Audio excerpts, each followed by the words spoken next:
Өтірік па? Өтірік па? Айтыңызшы. Маған Өтірік сұрақ таңшы. қойып Иә, отырсыз. сізге сұрақ қойып отыр. Қызыл сөзден қурда қурды. Ол жаңағы Алтай мен Атырау арасындағы Қазекеңе ұнады. Иә. Бірақ биліктің екі патроны қашандар. Бұл Ақорданың жүйкесіне тиген жоқ па? Интеллигенцияның кумирі болған Тасмағамбетовті жаңа буын әзір енді айтпайтынды айтып. Ол кім арандатушылар? Жетіп жатыр ғой. Кез келген адамға арандатушы деп Назарбаев айтқаннан кейін де қазақ тілі құрып кеткен жоқ. Тоқаев айтқаннан кейін де құрып кетпейді. Кремль сізді жау көріп отыр ма? Не үшін? Жігітім, қалай болып кетті сен? Сен бізге күнде өтірік айтып отырсың ғой. Енді бізде протесттік көңіл күйдегі адамдар бар. Олар ютубта, тиктокта, фейсбукта отыр. Бірақ билік олармен де жұмыс істеу керек қой. Ербол айтты, біреудің басын жармай, сіздердің ықпалды болғандарыңызға сенбейді деп айтайын басшылық. Қазақ тілін көтерсең, билік өзіңді ұлтшыл қылып шығарады деген. Мемлекет құраушылық қағазда емес, мемлекет құраушылық мына жерде, сосын мына жерде.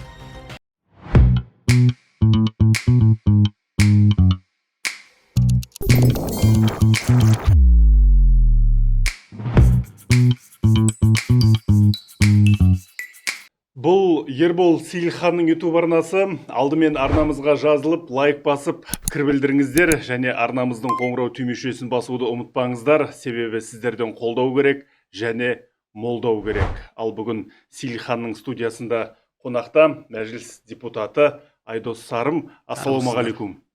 Қалыңыз қалай? Құдай деп. Жақсы. Енді 7 мамыр отан қорғаушылар күнін, 9 мамыр жеңіс күнін атап өттік. Үлкен әскери шеру болып өтті. Айтыңызшы, қарулы күштеріміздің қуатына көңіліңіз толды ма? Жалпы жау келгенде соғысқа шын мәнінде дайынбыз ба? Енді жалпы үлкен қағидат бар, тарихи. Иә. Генералдар өткен соғысқа дайындалады дейтін. Енді бірақ енді қазіргі біздің қазақтың армиясын енді интернетте талай сөздерді оқып қаламыз. Негізі қазақ армиясы ойыншық емес. Аймақтағы ең айбынды қаһарлы күштің бір екені анық. Оны халықаралық рейтингтерде біздің армияның қатарында бар. Қару-жарақ та, жаңа техникада, технологияда, әдісте, басқасында соны растайтын сияқты. Кешегі парадтың өзінде де енді су жаңа, өзіміз шығарып жатқан техниканы да көрсеттік. Ол да жақсы жаңалық деп есептеймін. Ал жалпы біздің әскерге, осы күштік құрылымдарға, қоғамның, биліктің көзқарасы өзгерді ме? Биліктің көзқарасы өзгеріп келе жатыр. Ең бастысы біздер ұзақ жылдар бойы қалыптасқан бюджеттік кенжелік деп айтамыз, қалай деп айтуға болады. Негізінен бар ақшаны әлеуметтік салаға, басқасына құямыз. Армия, полиция, басқалары шыдай тұрады. Ол жерде енді бәрібір тәртіпке бағынған адамдар. Аз ақша берсек те шыдайды, көп ақша берсек те шыдайды дейтін сияқты идеологиядан құтылған сияқтымыз. Оған енді біршама үлкен даулар себеп болды деп есептеймін. Оның ішінде депутаттардың айғайы, ұрыс керісі бәрі де әсер етіп жатыр деп есептеймін өз басым. Құдай қаласа бюджет өседі, бірақ соңғы жаңалық біздер армияның бюджетін жауып жатырмыз қазір.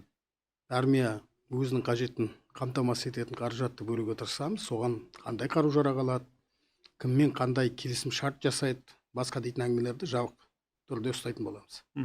Бұл заманның талабы. Бюджет үшін армияға қанша бөліп отырмыз? Енді әзірге 1%-ға жетпей жатырмыз, бірақ енді өзінің осы мәжілістің ішінде айтып жүрген әңгімем енді кем дегенде 1,5%-ға дейін жеткізу керек, арзан көріп жатамыз. Осы қоғамда енді әртүрлі пікірлер болады ғой. Қайшылықтар арқылы дамимыз, алға жылжимыз. Осы әскери шеру не үшін қажет дегенде сұрақтар қойылды. Не үшін қажет? Ең үлкен себебі ол 80 жылдық. Иә. Мінекей жылдың басында елімізде 136 соғыс көрген азамат өмір сүрсе, қазір 110-ның айналасы. 1-2 жылдан кейін төбеде қалмайтында сияқты. Өкінішке орай. Бұл бір. Ең алдымен маған жалпы егер идеология тұрғысынан алатын болсақ, маған Израильдің мемлекеттік методологиясы мен философиясы ұнайды. Олардың шынымен де әр қазақ менің жалғызым дейтін бізде жалпылама ұран бар ғой. Соны шын мәнінде жүзеге асырған мемлекет Израиль. Мінекей 1947-48 жылдары бұларда тәуелсіздік үшін соғыс болды. Қасындағы 2-3 мемлекет, оның ішінде Иордания бар, Палестинасы бар, басқасы бар, солармен тәуелсіздік үшін соғысқан.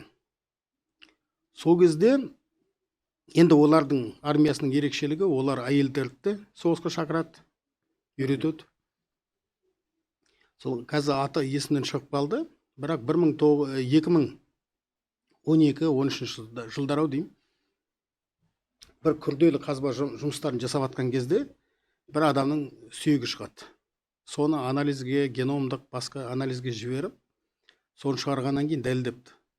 Сол 47-48 жылы соғыста жалғыз сүйегі табылмай, жаназасы шығарылмаған бір келіншектің несі екен, сүйегі екен. Соны ресми бүкіл мемлекеті болып жерлеп, сол кезде парламенті мен үкіметі арнайы мәлімдеме жасады. 1947-48 жылғы тәуелсіздік үшін соғыс ресми аяқталды деген екен. Ал енді біздің жағдайды алып қараңыз. Енді аштық кезінде, басқаның кезінде бүкіл осы Сахарада сүйегі шашылып жатқан аталарымыз бір жөн, бүкіл Еуропаның жағы үлкен астаналарына дейін, әлі күнге дейін табылып жатқан, әлі күнге дейін ізделіп жүрген, хабарсыз кеткен адамдардың сүйегі қаншама. Соларға жасалған бәлкім бір жалпыұлттық жаназамыз осы шығар. Бір жағынан. Екінші жағы бар, енді сөзсіз армия үшін бұл жақсы мүмкіндік. Елестетіп қараңыз, енді соңғы кезде мысалы үшін ең осындай үлкен күрделі мобилизациялық жұмыс мынау су тасқыны кезінде жасалды. Бір облыстан екінші облысқа әскерді жеткізе білу, оны орналастыра білу, оған қажетті жағдайын жасау, инфрақұрылымын жасау, ол да бір әскери сынақ өткізгенмен пара-пар нәрсе. Бүкіл республикадан 5000 солдат пен офицер осында келіп 2 ай бойы парадқа дайындалды. Ол өте күрделі, ұйымдастырушылық тұрғыдан қарайтын болсақ, басқа тұрғыдан қарайтын болсақ, үлкен әрқайсысынан ол зерттеледі, одан нәтиже шығарылады, кемшін тұстарымыз қандай деп. Мінекей осы жолы қарасаңыздар, енді әскери қалашыққа бара алдыңыз ба, бірақ енді видеолар көп қой. Бізде енді армияға тапсырып жатырмыз. Малдарды апарды, студенттерді апарды, журналистерді, блогерді бәрін апарды ғой. Басты міндетіміз мына жұмысты көрсету. Әскери қызметтің де өзінің романтикасы бар деп айтайық. Бірақ енді мына жерде шынымен де үлкен жұмыс, оның ішінде мінекей қаншама бірнеше жүздеген палатка құрылды. Оның ішінде тамағы бар, әрқайсысына тамақ беру керек, 3-4 мезгіл. Лабораториялары бар, басқалары бар. Осының бәрін ұйымдастыру. Ешқандай шыш-бышыс жағы жаттығуларын өткізу. Енді Құдайға шүкір, ешқандай конфликті болған жоқ, ешқандай тосын жағдай болған жоқ, бәрі ойдағыдай өтті. Бұл да армия үшін кәдімгідей жаттығудың бір түрі. Және енді сөзсіз кез келген парад, ол тек қана ішкі аудитория үшін емес, сыртқы аудитория үшін де жасалады. Мінекей, бас қолбасшысының айналасында біріктік, біздің армия осындай, сақадай сай, бір тәртіппен жүреді, бәрі ойлағандай, минутысына дейін бәрін сақтап отырып өткіздік. Бұнда көретін сын көз бар, оларды есептейді. Біздің армияның тенденциясын бақылайды.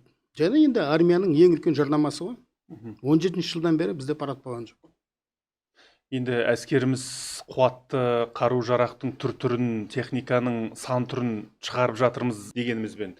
Енді Орта Азияда рейтинг бойынша Өзбекстан әскери қуаты жөнінде алда деген кейде рейтингтер. Жоқ, соңғы рейтингті қарасаңыз, Қазақстан бірінші орында. Адам саны жөнінен де, техника жөнінен де, әскери дайындықтардың бағыты жөнінен де, басқа жөнінен де. Бірақ қоғамда кейбір пікірлер бар. Біздің әскеріміз мықты болса, кезінде қаңтар қырғыны кезінде неге қорғап қалмады? Енді айналып келген кезде қорғап қалған өзіміздің армия. Біздерге тек кішкене арнайы жасақтарды босату үшін мүмкіндік керек болды. Бұл үлкен сын болған жоқ па? Енді қараңызшы, әскер саласында да, арнайы күштер саласында да талай генерал сотталды. Бұл сатқындықтың нәтижесі. Мемлекеттік сертті антты бұзу және сатқындық. Ол үшін айыпты адамдар сотталып жатыр, әлде шығатын шығар, кім біледі. Енді сіз мәжілісте халықаралық істер, қорғаныс және қауіпсіздік комитетінің хатшысыз. Бұл тақырыпты түйіндеп жіберейікші. Қазақстанға қауіп қайдан және кімнен? Енді кез келген мәселе, кез келген конфликт, ол ең алдымен ішкі жағдайдан басталады. Сондықтан біздің мемлекет басшысы, біздің идеология айтып жүрген ішкі бірлік мәселесі ол ойыншық нәрсе емес. Жалпы енді іші бүтін елді сырттан жау ала алмайды. Бірақ енді айналамызда әртүрлі жағдаяттар бар. Ол мынау су мәселесі де ертең соғыстың бір шеті болуы мүмкін, басқа да жағдаяттар болуы мүмкін. Біз енді бүкіл саясатымызды кеше енді парадта президент айтты ғой.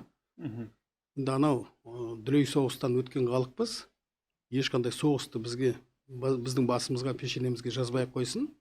Бірақ енді ондай жағдай болатын болса, бізді өз сөзімізді айтуға әзірміз деп ойлаймын. Соған еңбектеніп жатырмыз, соның жағдаяттарын, алшарттарын жасап жатырмыз. Соңғы бір жылдың ішінде ғана 6-7 заң тек қана армияға арналған.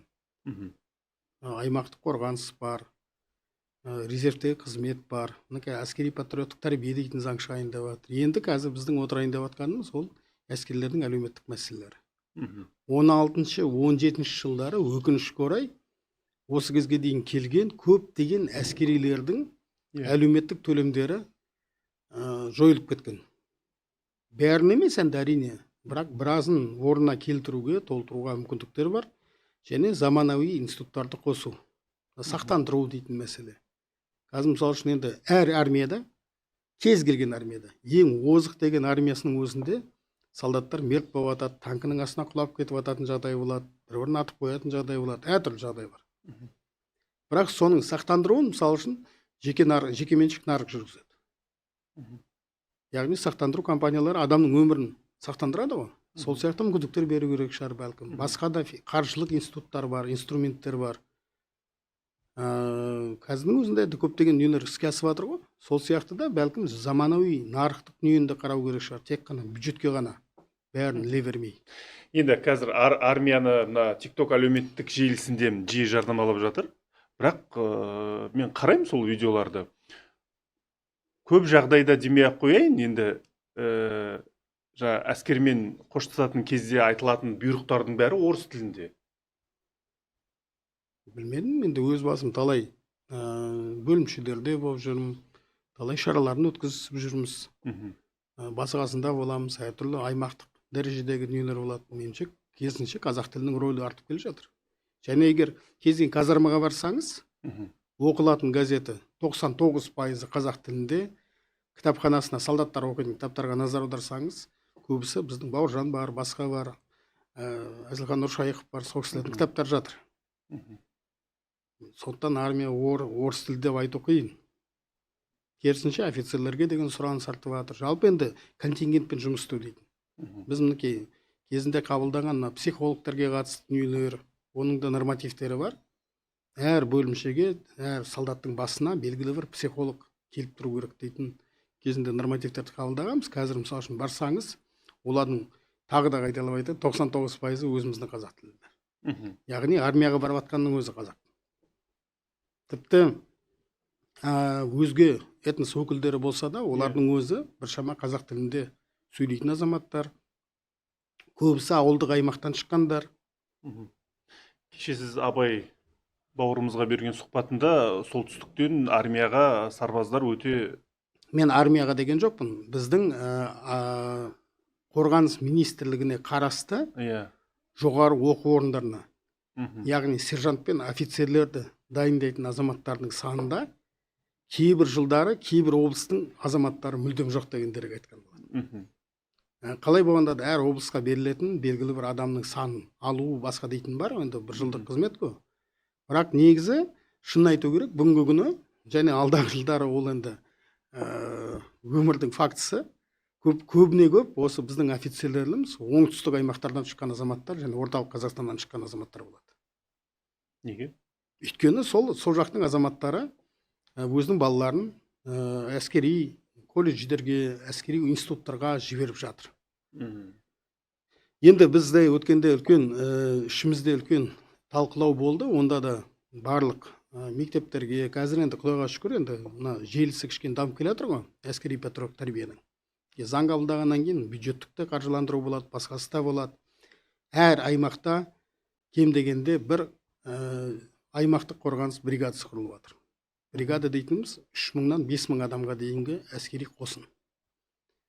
Осының аясында жүрген азаматтар болсын, басқасы болсын. Жалпы біздер армияға деген көзқарасты түбегейлі өзгерту керек деген әңгімені айтып жүрміз ғой. Болашақта элита болу керек.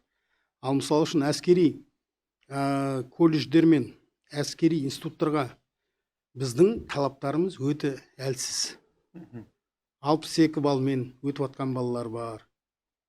Бір орынға мысалы үшін әскери жоғарғы, яғни біздің университет қатарындағы біздің әскери институтқа қанша бала барады дейсіз бір орынға? Сіздің ойыңызша?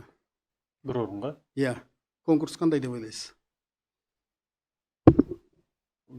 Шамалап көріңіз. 20-30. Ең көп баратын біздегі радиотехникалық колледж бар. Ол жердің мамандары болашақ кез келген нарықта емін еркін өзін табатын адамдар. Сотовый связь бар, басқасы бар. Соған 2-3 адам. Ең көп баратыны. Кейбір институттарға 2 адамға дейін жетпейді конкурс. Және ұбт-ның балы өте төмен.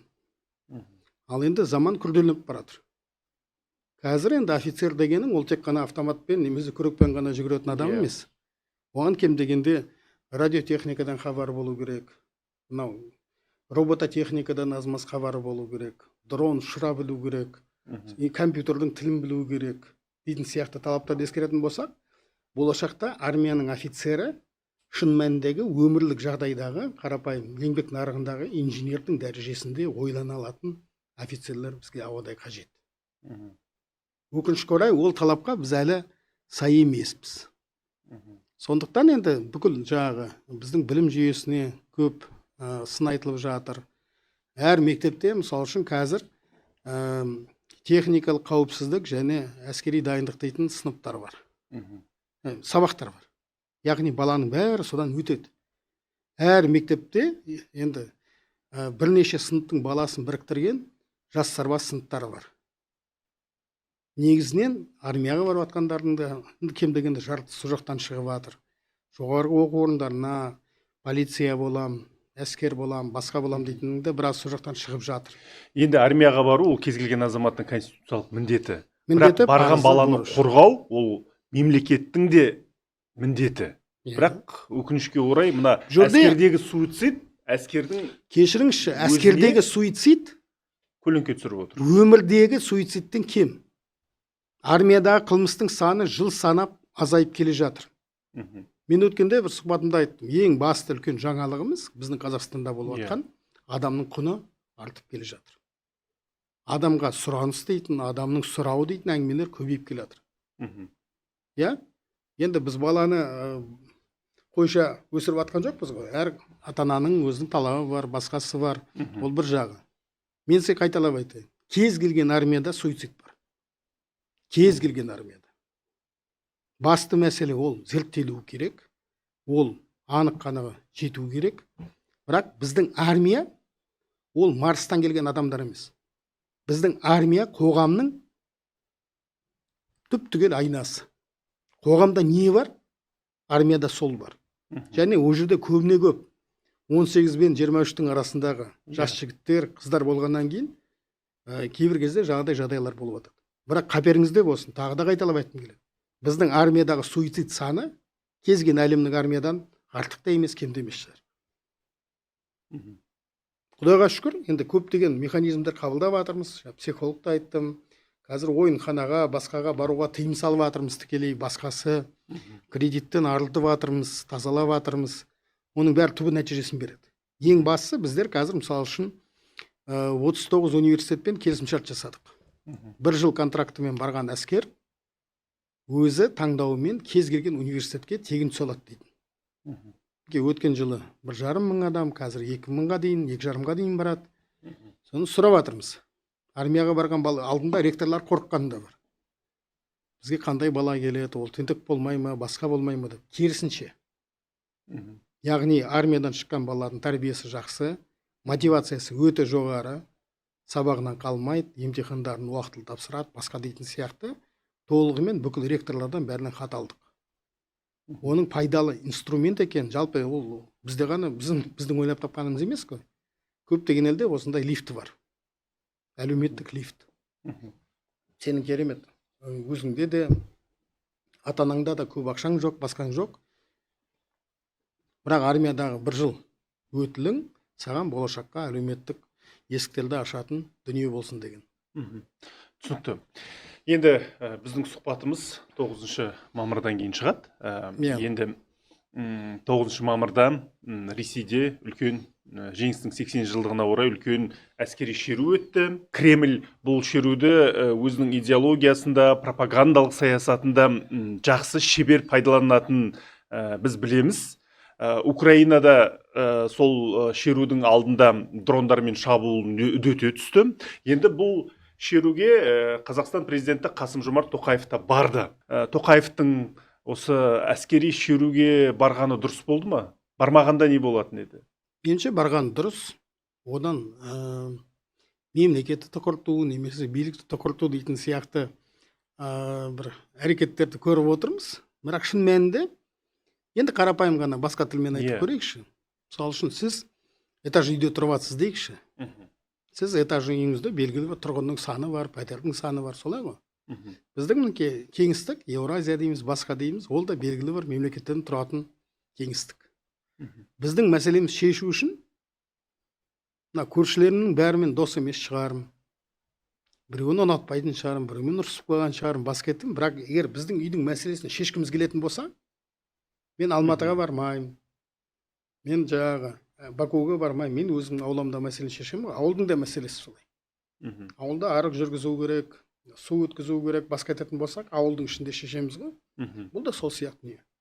30-ға жуық мемлекеттің басшылары, оның ішінде Қытай бар, Әзербайжан бар, басқалар бар, соған барайын деп жатыр. Ильхам Алиев бармай қалды. Бірақ енді мемлекеттің басшы тұлғалары қатысады, үлкен дәрежедегі спикер, парламенттің спикері деймін есімде болса, бәрі енді қатысады. Жақсы деңгей болады. Олардың әскерлері қызыл алаңмен өтеді.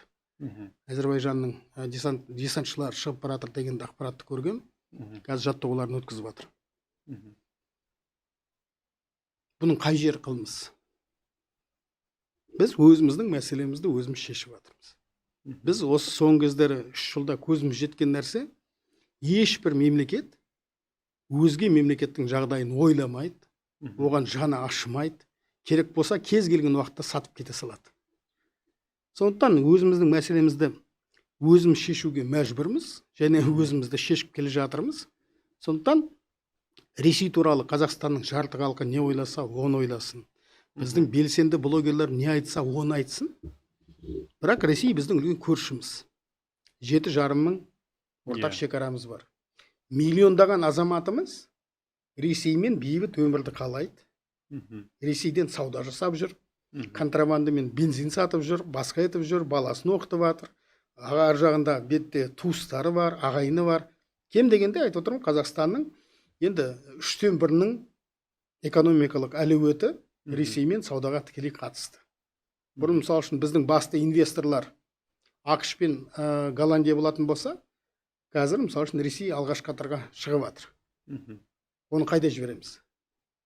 Егер маған басқа бір адам келіп айтса, мінекей Ресей құрып кетсін, шекараны жабыңдар, мен Қазақстанның экономикасына ақша құям, миллиондаған адамды асырайын, орта жалақысын төлеп тұрам, бірнеше жыл бойы дейтін болса, ойланайын.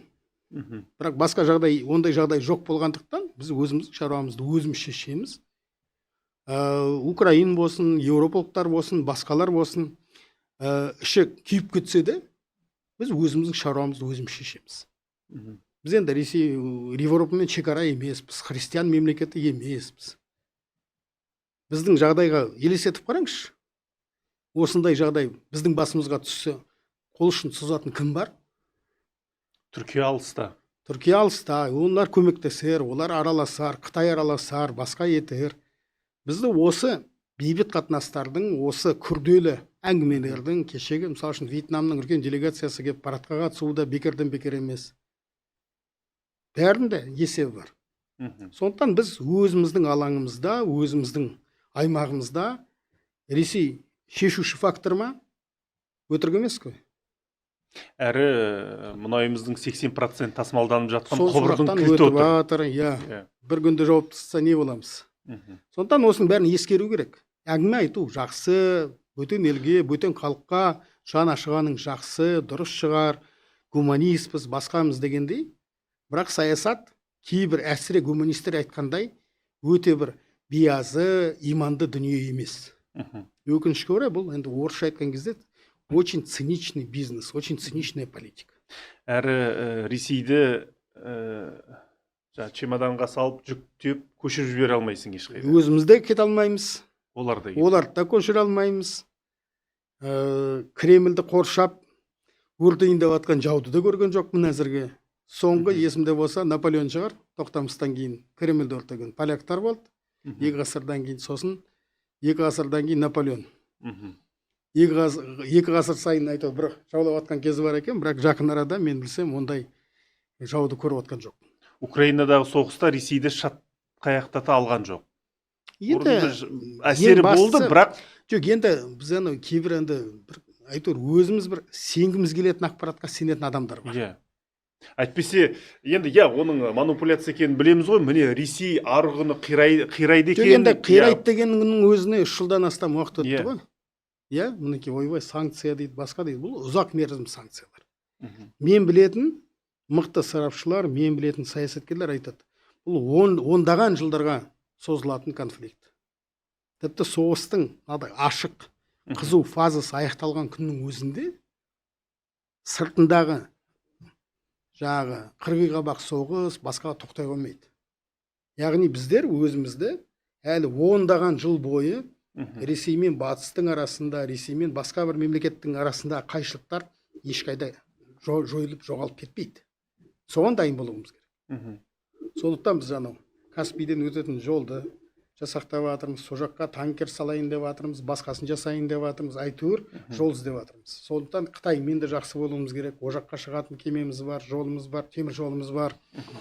Енді қазір білмеймін енді, бірақ қалай болатынын. Қазір мысалы үшін Үндістан мен Пәкістан. Екеуі де былай енді қарасаңыз маңызды елдер, олардың өзара соғысты шығып кетуі ықтимал. Кеше бір-бірін бомбалап талды. Екеуінде де ядролық қару бар. Ол қорқынышты нәрсе. Енді Иран деп едік, Иранның өзі қазір үлкен қақтығысқа жақындап қалды. Бір жағы Израиль бар, ақш бар, батыс бар.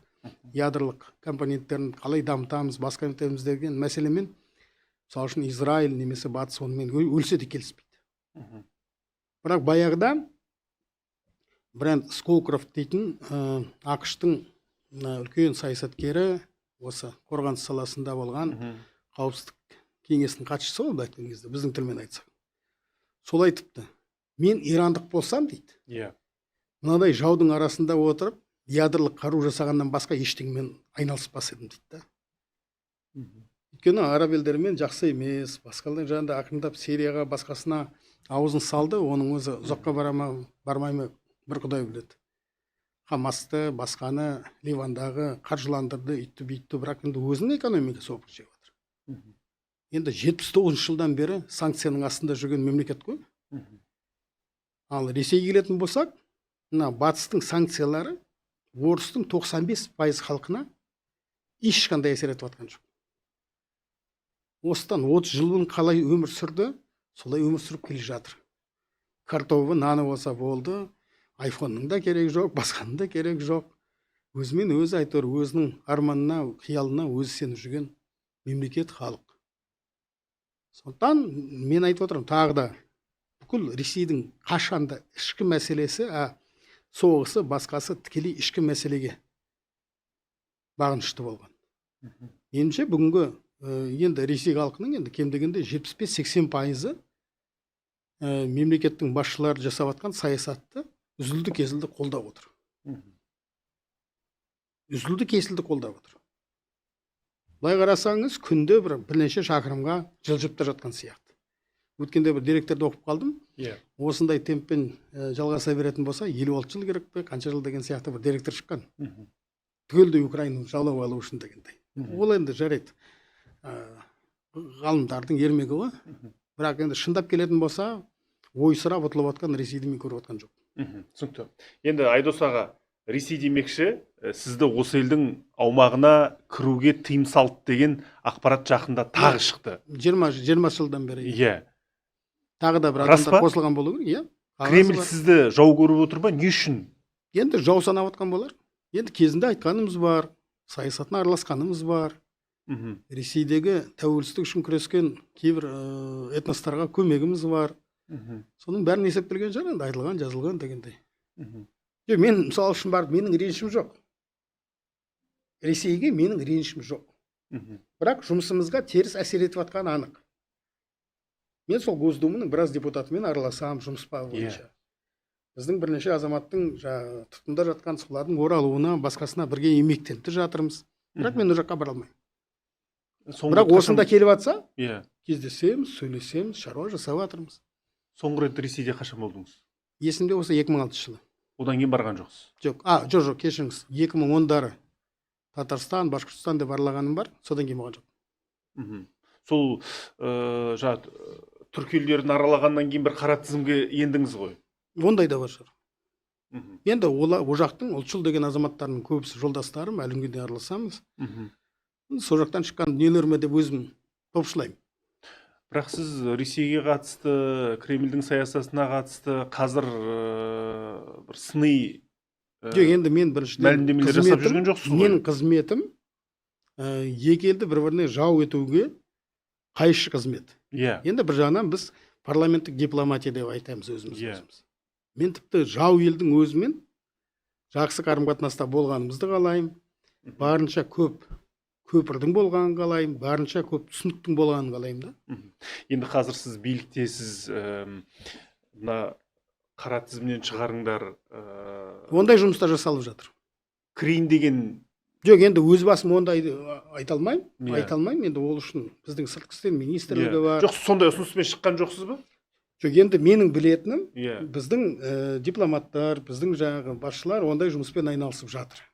Егер сіздер мысалы үшін мына жігіттерді шығаратын болсаңыздар, біз сіздің бір-екі жігітіңізді шығарайық дейтін сияқты әңгіме бар. Бұл сіз үшін маңызды ма, сол қара тізімнен шығу? Жоқ, маған маңызды емес. 71 жыл барсам да ренжімеймін. 50 жылға деді ғой енді. Маған кейде жігіттер айтып қояды, ана жаққа барасың ба, ана жаққа барасың ба деймін. 71 жыл барған кезде барармыз деп қоямын, әзілдеп. Тек енді басқа әлем ашық тұр ғой. Жақсы, түсінікті. Енді қоғамда қызу талқыланып жатқан президент Тоқаевтың мәлімдемесіне қатысты сіздің пікіріңізді сұрағым келіп тұр. Ассамблеяда Тоқаев елімізде азаматтар бір-бірін немесе мінберде сөйлеп тұрған адамды мына тілде сөйле деп мәжбүрлемеуге тиіс деген сөзін әркім әртүрлі тәпсірледі. Содан кейін әлеуметтік желіде мемлекеттік хатшы Ерлан Қарин түсініктеме беріп, билік қазақ тіліне қиянат жасады деу бос әңгіме, даурықпа сөз, мемлекеттік тілді ұрдажық позициямен ешқашан шеше алмайтынын қадап айтты. Енді сізге сұрақ. Қазақ тілі жойылып кетеді деу бұл фобия ма, шындық па, халықтың бірігуі ма, ішкі позициясы ма? Бұл енді екі позиция бар. Біреуі көбіне көп жаңағы әсіресе өткен ғасырдан бері жалғасып келе жатқан біздің зиялы қауым ішіндегі қазақтар өз елінде ұлттық азшылық кезінен бері жалғасып келе жатқан үрей бар. Комплекс па? Комплекс, үрей, қалай айтса, фобия десеңіз фобия. Ол бар ондай. Оны түсінуге болады. Бірақ кез келген президенттің сөзін өзіне қарсы қоюға тырысатында кішігірім топ бар. Олар енді екінші жағы да бар ғой. Олар енді кеше ғана оянып, кеше ғана дүниеге келген жоқ шығар. Ассамблеяның 30 жылдығын тойладық қой. 30 жылдағы стенограммасын қарап шығыңыз. Назарбаевтың сөзі бар, Тоқаевтың сөздері бар. Жылда айтылатын бір формула. Бұның қай жері жаңалық? Назарбаев айтқаннан кейін де қазақ тілі құрып кеткен жоқ, Тоқаев айтқаннан кейін де құрып кетпейді. Бұл бір әңгіме. Екінші әңгіме. Айтылатын саясат болады, айтылмайтын саясат болады. Егер оны адамдар түсінбесе, онда проблеманы өздерінен іздеу керек те. Бұл формула. Біз айналып келген кезде тіпті тойға барамыз ғой. Тойға барғанда да енді тойдың иесін қанша жерден жақсы көр, бір керемет әңгіме айтқың келетін шығар, күлдіргің келетін шығар жұртты. Бір айтатының бір жалпылама сөздерге айналып кетеді. Шаңырағың биік болсын, өбірлі шүбірлі болыңдар, басқа болыңдар, тойда кездесейік, тойға жайғасын дейді. Өлім болса да, садақа болса да, той болса да, беташар болса да, тілашар болса да, айтылатын белгілі бір әңгімелер бар. Бұл да сол сияқты дүние. Жақсы болсын, жаман болсын, халықтың 25% қазақ емес. иә, олардың да алаңдаушылығы бар, оларда да үрей бар, оларда да қорқыныш бар, амбициялар да жоқ емес шығар. Осы қауымды жақсы жағдайда ұстап тұрудың бір алғышарт дейтін болсақ, онда әңгімені тағы қайталап айтуға да болады. 365 күннің 364 күні қазақ тілінде ғой. Бәрібір қазақ көпшілік, көп істейді, жасаған жасайды. Жоқ, әсіресе мынау тұрмыстық қызмет көрсету сервис саласында Енді қараңыз, бұл жерде екінші Даулар жағы бар. Екінші жағы бар. Жоқ, енді бұл нарық қой. иә Нарықты жөндеудің жақсы жолы, иә, ол заң, ол тәртіп. иә Енді біз қазір, енді 50 жылда ел жаңа дейміз, басқа дейміз, енді шынымен де бір буынның ауысатын кезінде өмір сүріп жатырмыз. Қоғамның талап тілегі өзгерді. Жаңа технология пайда болды, басқасы болды. Сондықтан белгілі бір дәрежеде ойын ережесінің қайта жасақталуы заңды. Бірақ мысалы үшін белгілі бір экономикалық субъектіні тәртіпке шақыру үшін соңғы шашыңды жұлып, оған балта немесе күрек алып жүрудің қажеті жоқ бүгінгі заманда. Сот бар, тұтынушы заңы бар, басқасы бар. Біз осы заңдық институттарды істете білейікші. Магнум кейсінде дәл осылай болды ғой. Жоқ, Магнумның әңгімесі 5 жыл сайын қайталанып тұрады. Одан мұрты сынып, немесе аяғы сынып, көзі шығып кеткен Магнумды көрген жоқ. Рас, осындай нәрселер бизнесті де тәрбиелейді. Бизнесті ақымақ емес. Бізден, мысалы үшін, екеумізден бизнестің айырмашылығы, олар күніне қанша ақша тауып жатқанын нақты біледі. Бұл ақшаның әсіресе қоғамға қызмет етіп жатқан бизнестер бар ғой. Дүкен, спорт дүкені болсын, басқасы болсын, аптека болсын, банк болсын, бұлардың бәрі барынша көп адаммен жұмыс істейтін мекемелер, ұйымдар. Олар көпшіліктің қандай пікірде екенін біледі. Осыдан 10 жыл бұрын медиа форумдарда, басқаларда сайрап жүретінбіз. Қазақ тіліне назар аударыңдар, қазақ тіліне назар аударыңдар, клиенттермен қазақша жұмыс істей бастаңдар дейтін кезде, біз алғашқылардың бірі айтқан кезде, көп бизнестің өкілдері түсінбейтін. Қазір бәрі түсінеді, бәрі біледі, әрқайсының өзінің стратегиясы бар, тактикасы бар. Енді қоғам болғаннан кейін, көптеген коллектив болғаннан кейін, семья не без урода дейді ғой орыстар. Сол сияқты ондайларда жаңағыдай соттың несі бар, қысым жасау бар, интернет бар, тіпті анау TripAdvisor'ға кіріп алып, рейтингісін құлатуда бар, басқасы да бар деген. Бұл нарықтық механизм. Бірақ ол үшін дүрлігудің, жұртты аттандатып, жаңағы жорыққа немесе соғысқа шақырудың қажеті жоқ. Істесең тыныш істе, сот бар. Сол наразы болған адамдар сотқа қанша қағаз тапсырып дейтін сұрағым бар. Мен тұтынушы ретінде, оның ішінде, тұтынудың ішінде мемлекеттік тілде ақпарат алу, беру дейтін де принцип бар ғой. Соның бұзылды деп, осы заңмен сотқа шағымдалған адамның санын айтыңызшы маған. Мен ондайды білмейді екен. Құдайға шүкір, қазір адвокат та көп. Сот істерін тек қана қазақ тілінде жасап жатқан азаматтар да бар. Типовой не жасасын да, сотқа шағым. Мыңдап беріп тастасын. Соттың астында көміліп жатсын. Әлемде солай. Мен сізге айтайын, енді тіпті мынау Америкада қара нәсіл дейтін фактор болды ғой енді. Енді ішінде екі бағыты болды. Біреу экстремистік бағыт, екінші заңдық бағыт. Өздері балаларын колледжге жіберді, оқытты, заңгер қылды, олар топ құрылды, басқасын жасады. Енді біреулер экстремизмге барды. Қара пантералар дейтін экстремистік террористік тобы да болды. Бірақ айналып келген кезде жеңгендері заңгерлер ғой. Заң шығарды, мәслихаттарына қысым жасады, конгрессіне, сенатына қысым жасады, үйтті, бүйтті. Әйтеуір, сол қара нәсілді адамдар көп тұрған аймақтағы депутаттарды дұрыстап тұрып пайдаланды. Қара нәсілді адамды президентті қылды. Сенаторлар, конгрессмен, министрлер, қорғаныс министрлер бәрі болды. Мінекей эволюциялық жолмен жеткен жеңістер. Сол сияқты да мен де біздің қазақ қауымын мына өзіміздің дәстүрлі аттаншылдықтан гөрі осындай бір әрекетшілдікке шақырар едім. Бізге керегі осы. Құдайға шүкір, тағы да айталады. Мықты заңгерлер, мықты публицистер, басқалары бар. Бойкот жариялау шешпей ме мәселені? жоқ енді бойкоттың да бойкоты болады ғой. Иә. Жаңа мен айтып отқаным ең дұрысы сол заң ғой. Енді Магнумның әңгімесін еске түсірейінші. 2 айдан кейін жұрттың бәрі ұмытып кетті. 2 ай көп емес пе? Жоқ, есімде болса, осыған дейінгі 2 ме 3 конфликт есімде. Енді Фейсбукта бір қызығы мынадай заңдылығы бар екен. 5 жыл сайын бүкіл оқиға қайталанып тұрады екен. Мен мысалы үшін әлеуметтік желіге қазір кірмейтін де сол. Дәл осындай бойкот, дәл осындай қарғыс, бір айдан кейін қарасаң, сол жаңағы бойкот жариялаған адам сол Магнумның ішінен бірден баласына бірден сатып алып жүреді. Ұзаққа барды ма? Бірақ бизнес ақша тапқысы келсе, нан жегісі келсе, қазақ тілінде 1 сағаттың ішінде сөйлеп кетеді. Сөйлеймін десе сөйлейді. Мен тағы да қайталап айтамын.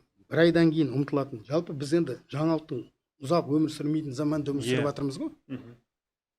Мына аквариумдағы балықтың жынданбайтыны, памяті өте короткий екен де, оперативный. Былай суда былай өткенде, ан жақта өткен ұмытып кетеді екен де. Сонда күнде жаңалық ашып жатады жаңағы. Ойбай, мына жерде мынандай шөп бар екен ғой, мына жерде мынандай су бар екен ғой дегендей. Өкінішке орай біздің интернет аудитория осы балықтың памяті, осы балықтың памятінде осы шамамен. Иә? Сол адамыңыз, сол сынап жүрген, ең бірінші майдан ашып, зарлап жүрген адамыңыздың өзі сол Магнумнан тамақ алып жүреді бір күні. Оптовый бағамен. Ал менің айтып отқаным, сотпен дәлелдеңіз. Сотпен шешіңіз. Бірнеше ұйғарымы қалсын. Ұжымдық сот болуы мүмкін, жеке меншік сот болуы мүмкін, басқасы болуы мүмкін. Рас, оған көбірек уақыт кетеді. Сіз қалтаңыздан белгілі бір ақша төлейсіз. Білесіз ғой. Сотқа шағымдану үшін мемлекеттік пошлинаны төлейсіз. Ол көп емес. Адвокатқа ақша жалдайсыз, төлейсіз. Бірақ менің түсінігімде тегін нәрсенің ешқандай пайдасы да, ешқандай сабағы да, тағылымы да жоқ. Кез келген біздің жақсылығымыз үшін, кез келген жеңісіміз үшін белгілі бір шығын, белгілі бір төлем, белгілі бір дүние болу керек. Құн болады. Сен ешқандай құн төлемей жақсылыққа жете алмайсың. Сондықтан әлемді өзгерткің келе ме, басқа прецеденттер құрғың келе ме, сотқа шағымдан, конституциялық сотқа дейін баруға болады. Егер белгілі бір үкіметтің қаулысы, заңы, басқасы қайшы деп тапсаңыз, заңгермен барып соттасыңыз. Конституциялық сотта 3-4 айға дейін қарайды бір істі. Енді бізде қазақ тілін көтерсең, билік өзіңді ұлтшыл қылып шығарады деген. Мен де ұлтшылмын ал. Әлі күнге дейін ұлтшылмын. Мен одан ол терминнен қорықпаймын, оның құдіретінен, табиғатынан қорықпаймын. Ашықтан ашық ұлтшылмын деп жүрген адаммын. Бұрын да айттым, қазір да айтамын. Сол үшін бағалайды, сол үшін құрметтейтіндер. Иә, әрине. Халық, ел тұрғындары сол билік бекіткен заң актілеріне сіздер бекіткен заңдарға сүйенеді. Әрине, тіл, дін, ұлт, ол кез келген халықтың ең жанды жері. Бұл нәзік мәселе. Иә, өте нәзік мәселе. Айтыңызшы, осы эмоция шақыратын осы бір нәзік мәселеде билік қаншалықты дұрыс баланс ұстап отыр? Бір қызыл сызықты биліктің өзі көрсетіп отыр ғой. Қызыл сызық деген қоғаммен бірге өзгеріп отыратын дүние. Иә. Кеше мысалы үшін бүгінгінің 10-нан 1 мүмкін емес еді. Енді айтып отырмын ғой, кезінде автобуста қазақ тілінде сөйлегенің үшін автобустан итеріп шығарып тастайтын заманды да көрген қазақпын. Шешеммен бірге. Бірақ енді дәл осындай заманға жетіп, дәл осы бүгінге жетіп, сол маған істегенді 10 есе көрсетем де көзіңе көк шыбын үймелетем дейтін психологияда болсам, онда мені Құдай атады. Біздің қазақты Құдай атады. Қазаққа Құдай берсе, ол кеңдік үшін берген, тарлық үшін емес. Сондықтан біз басқадан, бұрынғы әкелерімізден ақылдырақ болуымыз керек. Әкелеріміздің еңбегі зор. Менің әкем, шешем кезінде Алматыдағы қазақ тілі мектептерінің санын көбейтуге, Шона Исмаханұлы бар, басқалары бар. Солармен бірге еңбектенген адам. Талай петицияны да, қағазда басқанда жасады. Олардың кезіндегімен қазіргін салыстыру мүмкін емес. Бірақ дәл сол кездегі психологияда қалу тағы да қателік болар. Біз заманға сай, технологияға сай, басқа дейтін сияқты мәселелерді шеше берейік. Егер шын алаңдап, шын қорқып отатын болсаң, халықаралық зерттеулерді қара. Көптеген рейтингізді 30-40 орындамыз. Адамның сан жөнінен де, жаңа технологияны пайдалану жөнінен де жасанды интеллект пен қазақ тілін екеуін үйлендіріп жатырмыз қазір. Иә, 1,5 миллиард тіркестің өзін интернетке кіргізіп, интернетті оқытып жатырмыз. Осыдан 5 жыл бұрын, мысалы үшін, мен арнайлап банкілеріндегі қазақ тілді сервистердің бағасын көру үшін әдейілеп кіретін. 3-ші сұрақтан кейін қазақ тілді азаматтың өзі орыс тіліне көшіп кетеді. Өйткені қажетін жаңағы менеджердің өзіне түсіндіре алмай жатады. Карточкамды заедать етіп қалды, сол бойынша кому обращаться нужно деп кететін. Саламатсыз ба, сізге хабарласып тұрған осындай адам дегеннен кейін 4-ші сөйлемде орысшаға көшіп кетеді. Қазір бір шамадамыды. Қазір уже адам жалдамайды, қазір робот отыр, көптеген операциялар өте ұқсас қой. Оның өзі де мысалы үшін үлкен бір қадам жасағанымыздың көрінісі. Осы тұрғыда да мұның керек сияқты. Енді біз мынау дін мен ұлттық құндылықтарымыздың арасында баланс бар ма? Қазір біз ұстану жағынан біз әлде сол қазір енді айтып отырмын ғой, қазір мінекей ойын ережесі қайта жасақталып жатқан кезеңдеміз. Бір буын келді, бір буын кетті. Енді қандай ереже болады? Қазір біз не ұйғырсақ, алдағы 30 жыл сонымен өмір сүреміз. Соның ішінде жаңа баланс. Енді ең үлкен мәселе, мінекей өткенде ассамблея туралы да сұрақтар қойылды, таратып жүру керек емес пе, басқа емес пе? Ассамблея идеологиялық мекеме ғой. Идеологиялық мекеменің жұмысын бағалау өте қиын. Біреуге ұнап жатады, біреуге ұнамай жатады. Басшылар да солай. Кезіндегі интеллигенцияның кумирі болған Иманғали Тасмағамбетовті жаңа буын қазір енді айтпайтынды айтып, біраз жерге дейін шарп салып жатыр. Есесіне аға буын өлермендей қолдап жатыр. Өмір ғой. Яғни заманның кейіпкері де өзгереді, қарым-қатынас та өзгереді, түсінік те өзгереді, пайым да өзгереді. Ол заңды. Сен бұрынғы багажбен келіп, қазір мен мына жерде билік жүргізейін, үкім айтайын дейтін заман өтті. Қазір де сол жағдайдамыз. Екінші жағы бар. Осы кезге дейін даудың болмауы, рас кикілжің болып тұрды, қақтығыс болып тұрды, бірақ үлкен дау болған жоқ қой. Құдайға шүкір, енді еліміз туралы айтпаған нәрселер айтылды ғой 90 жылдың басында. Жаңа Балқан аймағы болады, балканизация деді, үйтті, бүйтті, ұлтаралық соғыс болады, басқа болады дейтін сияқты әңгімелер көп айтылды. Әзірбайжан мен Армения сияқты, басқа сияқты конфликті болады деді. Соның біреуіне де апарған жоқпыз ғой, Құдайға шүкір. Қазақтың жағы да мен айтамын, кеңдігінің арқасы, шындап келетін болсақ, және жүргізіліп жатқан саясат. Ол біреуге басына тиген кезде ірі болып көрінуі мүмкін, бірақ күнделікті жұмыс жасалып жатыр. Күнделікті мониторинг жүріп жатыр. Енді өзіңіз де бар шығарсыз, естіп жатқан, кейбір кезде артық кетіп жатсаңыз, сізге де шығады. Таныс арқылы да шығады, туыс арқылы да шығады, әкең арқылы да, шешең арқылы да керек болса, досың жібереді. Ана қой деп айтшы айналайын. Артық қой деп. Өтірік па? Өтірік па? Айтыңызшы енді. Өтірік таңшы. Сізге сұрақ қойып отыр. Болады, иә. Болады ғой. Ол да жұмыс қой. Белгілі бір шенеунік, белгілі бір уақытын жұмсап, сізді зерттеп, так, Ерболға кімнің сөз өтеді, кіммен дос еді, кіммен құдай еді, кіммен тумай еді. Бұл да жұмыс. Осы болмағанда жағдай әлде қайда қиын болар еді. Даудың саны әлде қайда көп болар еді. Сондықтан енді өз басымна өмір бақи істеп келе жатқаным енді идеология, ішкі саясат саласы ғой. Сондықтан мен жігіттердің жұмысын жақсы білемін, түсінемін. Енді қазір бұл сұраққа қайтып оралғым келіп тұрған жоқ. Иманғали Тасмағамбетов туралы айттыңыз. Ол кісінің мәлімдемесін естідіңіз ғой. Кремльдің төрінде отырып қазақ халқына арнаған үндеуі. Былай қарасаң, саясатта біраздан бері жүрген азамат, енді әлеуметтік желі болғаннан кейін алып қашпа әңгімелер, халықтың талабы ОДКБ-ға қатысты айтыла береді ғой. Неге оны қатты қабылдады? Үндеу жасайтындай не болды? Ештеңе болған жоқ қой. Былай қарасаңыз, ештеңе жоқ сияқты. Мен шын айтса, не үшін шыққанын түсінбеймін. Бірақ екінші жағын білемін. Енді Иманғали Тасмағамбетов үлкен тұлға. Оның да қасында белгілі бір топ бар, аудитория бар. Соның пиарымен айналысып жүрген, немесе соған жан ашитын адам. Енді Москвада жүрсе де қазақпен арақатынасы бар ғой. Сөз жоқ, қызыл сөзден қуырда қуырды. Ол жаңағы Алтай мен Атырау арасындағы Қазекеңе ұнады. Бірақ факт жоқ ішінде. Жоқ енді. Ол бөлек әңгіме. Бөлек әңгіме дейікші. Сондықтан не үшін шыққанын түсінбей қалдым шын айтса. Қажеті бар ма, жоқ па? сен ана жұмыс тастағаннан кейін келіп әңгіме айтсаң ол бір бөлек. Енді ана жерде жүріп мынаны айту. Енді мен білсем, енді менің ішкі түйсігім мынадай вариантқа саяды да, қасында жүрген бір азаматтар айтты, емеке осындай әңгімелер өзі көріп қалды ма, біреулер айтқан ба? Шынымен де бәлкім мен көптен бері осы шыққан жоқпын, бір шығып айтайыншы деген әңгіме. Бірақ меніңше керісінше теріс әсер берген сияқты. Элитаның ішінде де, қоғамның ішінде де, және жас қоғам мүлдем бөлек қоғам ғой.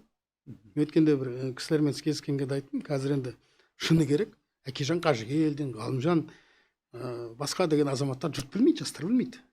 Қажет етпейді, іздемейді. Анда-санда бір ютубтан көріп қалсам, мына кісі кім еді деген сияқты мәселе туындайды.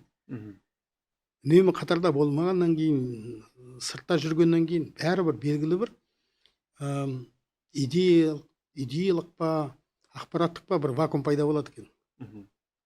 Мына кез келген шетке кеткен, елшілікке кеткен адам, эмиграцияға кеткен адамның ішкі саясаттан, мына ішкі саясат дегеніміз күнделікті нерв сияқты нәрсе ғой. Иә? Ішінде жүрсең, күнде айтып сезіп тұрасың. Мынау керек жоқ екен, мынау керек, мынау былай, мынау былай. Мықты саясаткерлер ойнатады, немесе өздері жағдай жасайды. Ал кішкене шырақтап қалғаннан кейін, бәлкім кейде осындай опықта жеп қаласың. Ақорда қалай қабылдады? Білмедім, мен сұраған жоқпын. Бұл Ақорданың жүйкесіне тиген жоқ па? Білмедім. Ақорданың азаматтарын шақырып сұрасаңыз айтып берер. Емекеңнің президенттік амбициясы бар ма әлі? Өзінен сұрап көреміз. Енді мен ол кісінің психолог емеспін, дос емеспін, дастархандас. Қасындағы азаматтардан сұрап көріңіз. Болжам жасағыңыз келмейді? Жоқ. Жақсы. Енді президент Тоқаев мәлімдемесінде арандатушылар жайлы жай айтады. Ол кім арандатушылар? Ертең кез келген адамға арандатушы деп жаңа клеймо жабыстырып жауапқа тартуға болатын шығар. Енді сондай қорқыныш бар. Бұрынғы советтік терминологиямен айтатын болсақ, қазір енді вегетариандық заман деп айтуға болады. Арнайлап ешкімнің артына түсіп, немесе жалпы биліктің өзінің психологиясында да жоқ. Кеңшілдік та жоқ, басқа да жоқ. Артық шықсаң, көбіне көп айналысатын адамдар, органдар бар. Бірақ мысалы үшін қасақана ешкімді тіпті кейбір артық шыққан жігіттердің өзінде кешіріммен қарап отыр. Кешегі қатты долданып сөйлеген жігіттер үндемей ақ жүр ғой. Соның ішінде ішкі саясатта жүрген жігіттердің уәждері бар, әңгімелері бар. Енді осыдан 3 жыл бұрын жазғандары жер жаңғыртып, герой болған азаматтардың санын білеміз, басқаны білеміз. Қазір аты да көрінбейді, заты да көрінбейді. Өзінің үнді шықпайды. Қызмет алды, шен алды. Жоқ, бәрі қызмет, бәрі шен алып атқан жоқ қой. Бірақ енді жаңадай долданып сөйлеу үшін де белгілі бір алғышарттарды қамтамасыз ету керек екеніне көзіміз жетіп жатыр ғой. Сонда арандатушы кім? Сіз енді арандатушылар, портреті бар ма? Кім? Арандатушылар, Әблязов та бар, Біляш та бар. Олар әлі өзінің сазайын алады. Ерте ме кеш пе мұхтарлықта шығарып аламыз, отырғызамыз. 2009-да бері енді әділеттің, шындықтың құйрығы дейтін әңгімені білесіз ғой. Енді біз енді құдайға шүкір, енді өз елімізде дәуреніміз жүретін шығар, енді бірақ енді Францияны отарымызға айналдырған ештеңеміз жоқ қой. Немесе ақш-ты бағындырған ештеңеміз жоқ. Европаға бір мұнай келісім шартын берсең, Әблязовты желкелеп өз қолымен әкеп бермей ме? Мүмкін. Сол үшін француздарға атом станциясын салдырайық. Түптөкенімен ұстап алып келеді керек болса. Өздері әкеп береді. Иә. Қашан шамамен? Жоқ, енді бір жерден атом станциясын кім салатынын білмеймін. Әрине мен біліп отырмын, мысал ретінде айттыңыз ғой. Бірақ енді мүдде дейтін болады, жағдай дейтін болады. Әртүрлі жағдай бар. Бірақ енді ешкім ойламасын. Ең бастысы, кезінде осы миллиондап просмотр жинаған Әблязовтың қазір өзінің 1000-2000 адамы бар. Не десе де Әблязовтікі дұрыс деп отыратын. Бірақ енді бүкіл өтірігі күн сайын шығып жатыр ғой. Өткенде мысалы үшін ассамблеяның алдында сайрады. Ойбай, Ресейге қосып жіберейін деп жатыр екен, басқа тейін деп жатыр екен. Сол кезде де айтты, қазір де айтып жатырмыз. Ал қайда? Егер мысалы үшін сіз жақсы көрген саясаткер сізге күнде өтірік айтатын болса, күнде алдайтын болса, тек айтып жұртты алаңдатып, кішкене қоздырып, билікке айдап салатын дүниелермен ғана айналысып жатсаң, енді қасында жүрген азаматтарға таңым бар да. Ең болғанда айту керек қой. Жігітім, қалай болып кетті сенікі? Сен бізге күнде өтірік айтып отырсың ғой. айтқан прогнозың біреуі де орындалған жоқ, айтқан әңгіменің біреуі де болған жоқ. Сен сонда не үшін жүрсің деген әңгімені ең алдымен біз емес, өзінің жақтасы, өзінің жаңа кумир санап жүрген адамдар шығу керек қой. Енді елдің бәрі Ақорданың, Қазақстанның, Хабардың жаңалықтарын қарамайды. Ол жаңалықтармен сендіре де алмайсыз, иә? Енді бұнымыздан келіспеймін, шынында. Енді бізде протесттік көңіл күйдегі адамдар бар. Олар ютубта, тиктокта, фейсбукта отыр. Бірақ билік олармен де жұмыс істеу керек қой. Жұмыс істеп жатыр. Енді егер сен менің билік ретінде, саясаттың факті ретінде үзілді кесілді мойындамасаң, сенімен жұмыс істеудің қажеті жоқ. Енді қолым жағаңда кетсін дейтін адаммен сіз сөйлеспейсіз ғой. Сен де егер біз бір қадам жасақ, сен бір қадам жаса. Мен бір мәселені шешсем, сен менің бір мәселемді шеш. Мен сенің бір уәжіңді қабылдасам, сен менің бір уәжімді қабылда. Саясат осы. Адамға ұнамайтын компромистердің тізбегі. Рас, саясатта талай факторлар болған, иә? Кешегі жаулар сайлауға бірге барғанда болды, басқасы да болды. Әлемнің тарихы деген өте бай ғой ондайға. Бірақ сен жаңағыдай тіршілік жасап жатсаң, сенімен ешкім сөйлеспейді. Түбі 3 жылдан кейін сен абсолютті маргиналға айналып кетесің. Қасыңа адам жоламайтын, адам бармайтын, тойына шақырмайтын, іздемейтін, туған күнімен құттықтамайтын адамға айналасың. Биліктің уақыты бар. Осы көптен бері айтып жүрген бір тезисім бар. Не десең о де, қалай десең олай де, бірақ биліктің 2 патроны қашанда артық. Сен мықты бол, керемет белсенді бол, керемет танымал бол, басқа бол, биліктің аты билік. Билік дегеніміз машина. Ол қателесуі мүмкін, оң қателесуі мүмкін, бірақ түптің түбінде жасайды. Осыны ескеру керек те. Сенің мысалы үшін миллиондаған ақшаң болса, сенімді серіктерің болса, таласып көрейік. Бірақ анда ешқандай мүмкіндік жоқ, мен кереметпін деп, сосын халыққа, аудиторияға, фейсбукқа, тиктокқа ренжудің қажеті жоқ. Саясат дегеніміз ең алдымен ресурстың мәселесі. Сенің рухани ресурсың Құдайдың дәрежесіне жетіп қалу керек, немесе белгілі бір қаражатың басқаң болу керек. Өйте алмасаң, сенікі бос тіршілік. Онда басқа адамды ізде. Мүмкіндігі бар, қол ұзын, тәсілі көп, танымал қаржыгерлер қолдайтын басқа деген сияқты. Біреумен келіс. Мен ғана көсемін, мені тыңдасаң, менің артыма жүрсең адамсың, тыңдамасаң қарғыс атсын, анамдайтын, ол саясат емес. Ол амбициялардың ойыны ғана. Ол жоққа апармайтын нәрселер. Саясатпен айналысу үшін ақша керек. Сөзсіз. Сіз маған берген бір сұхбатыңызда айттыңыз ғой, партия ашқың келсе 5 миллион... Кем дегенде жылына 5 миллион долларды... Жылына. Сайлау жоқ, басқа жоқ. Мінекей, әр партия болғаннан кейін кеңсе керек. Партия болғаннан кейін ауданда өкіл ұстау керек, көлік керек, кітап шығару керек, газет шығару керек, интернет жасау керек. Осыншама мен сіз қателеспесем 2 жыл бұрын айттыңыз. Үнемі айтып келе жатырмын. 5 миллион доллардан төмендемей ме бағасы? Қымбаттамаса төмендемейді. Түсінікті. Енді біз қазір ұлт ретінде қайда бара жатырмыз, қайда бағыт алдық? Өйткені әрбір ұлт өзіне жыл сайын есеп беріп отыру керек қой. Күн сайын десек те. Біз кімбіз, қайда барамыз, кімдермен достасамыз, кімдерден үлгі аламыз? Енді бізде 2 бағыт бар. Мемлекеттік бағыт ол қайтсек те, қалдай күнде де тәуелсіз мемлекет болып сақталып қалу. Соның бүкіл алғышарттарын заңдық, басқалы жасап жатырмыз. Армиямызды күшейтіп жатырмыз, тәртіпті арттырып жатырмыз, басқасын жасап жатырмыз. Мемлекеттік институттар. Қоғам ретінде біз бәлкім соңғы жылдары тұңғыш рет, осы соңғы 2 жылдың ішінде моральдық, этикалық мәселелерді алға қоятын қоғамға айналып келе жатырмыз. Ол әрине бір күнде нәтижесін бермейді, бере де алмайды, шындасақ. Өйткені адамның ойы, пікірі, санасы деп өзгеретін дүние емес. Бірақ бүгінгі жасалып жатқан бүкіл таза Қазақстан дейміз, кітап оқы дейміз, басқа дейміз, үлкенді сыйла, жасты құрметте, басқа дейтініміздің бәрі ол жаңа моральдық, этикалық құндылықтар. Ол шын айтса, біз жаңа ештеңе ойлап тауып та жатқан жоқпыз. Түпкілікті түрде біздің санамызда, дәстүрімізде бар дүниелер көбісі. Осыны жаңғырту, осыны заман талабына сай ету, соның кілтипандарын іздеп жатырмыз. Сол үшін жаңағы ішкі саясат концепциясын қабылдау керек деп өткенде құрылтайда президент айтып жатыр. Басқа да шаралар бар. Осының барлығы да жаңағы тәуелсіз мемлекетті қамтамасыз ете алатын, соған қорған болатын, соған жаны ашитын қоғамды қалыптастыру. Ол қоғам әрине белгілі бір моральдық, этикалық құндылықтарға негізделуі керек.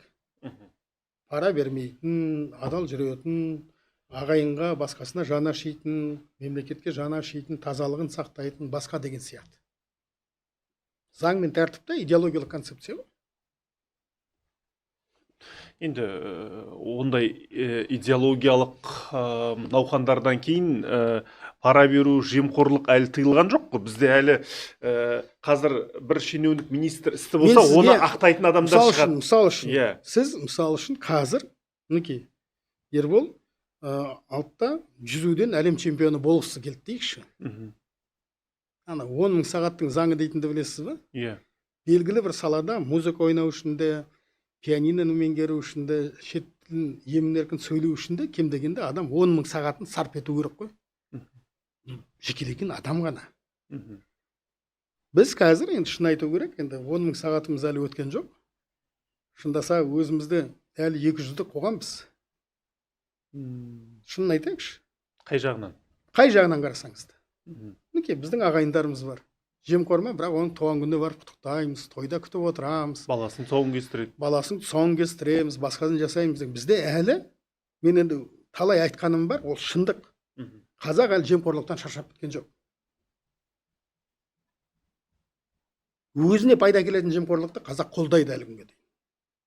Өзінің жағдайын шешетін, өзіне бір мүмкіндік ашатын, баласын жұмысқа тұрғызатын, қолын ұзартатын жемқорлық болса, қазақ ондайды қолдайды. Өтірік деңізші. Мен одан кейін не дейміз? Оның билік енді әбден дендеп келген нәрсені Совет заманынан бері, Сталиннің заманынан берге атқан жемқорлық. Енді оны енді 70-80 жыл болған, енді соғыстың 80 жылдығы деп жатырмыз. 80-90 жыл болған дүниені 9 жылдың ішінде қайтаруда. Сонда біз кеңестік идеологияның ықпалынан әлі шыққан жоқпыз. Көбіне көп шыққанда жоқпыз. Көбіне көп әлі біраз азаматтарымыз әлі сол Кобзон мен Пугачеваның заманында өмір сүріп келе жатыр ғой шындаса. Құндылықтары, эстетикасы. Совет қоғамы ең 200-ді қоғамның бірі болды. Өкіншісі былай, енді шет жағасын өзімде көрдім, өзімде комсомолдың мектептің несі болдым ғой, комсоргі болдым, басқаны білем, жиындарға барасың ғой. Бәрі бір-біріне өтірік айтып отырады ғой. Лениндік идеалдарды іске асыру, лениндік принциптерді жүзеге асыру дейді да, сыртқа шығады да коммерциямен айналысып кетеді ғой. Пара басқасын жасап деген. Вот сондай қоғам. Мәжілісте ше? Мәжілісте ондай жоқ қазір. Мәжілістің енді депутаттарының тең жартысында бизнесі бар ғой? Жоқ, бизнес деген ол заңды бизнес қой.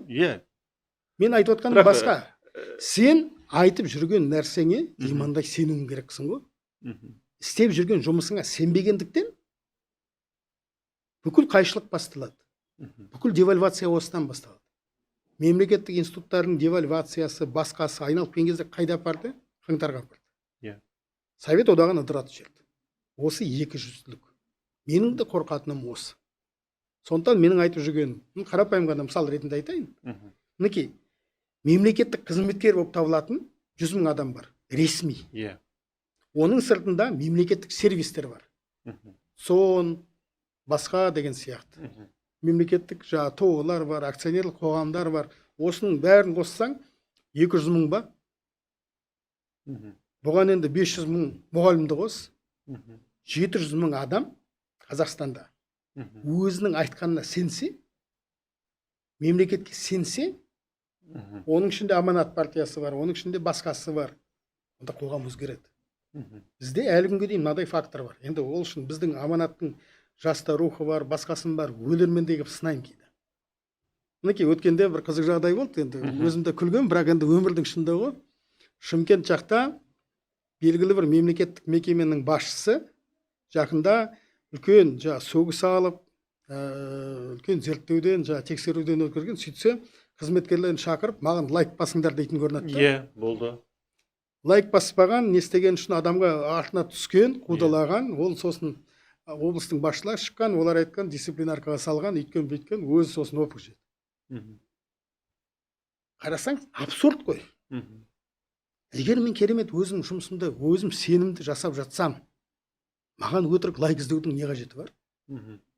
Егер менің қызметкерім мен сияқты жұмысына сенетін болса, мен халықтың нәпақасын ұрлап жатқан жоқпын. Мен өзімнің түсінігімде мемлекетшілдік санамнан басқадан туындаған шараны күнде жасап жүрмін.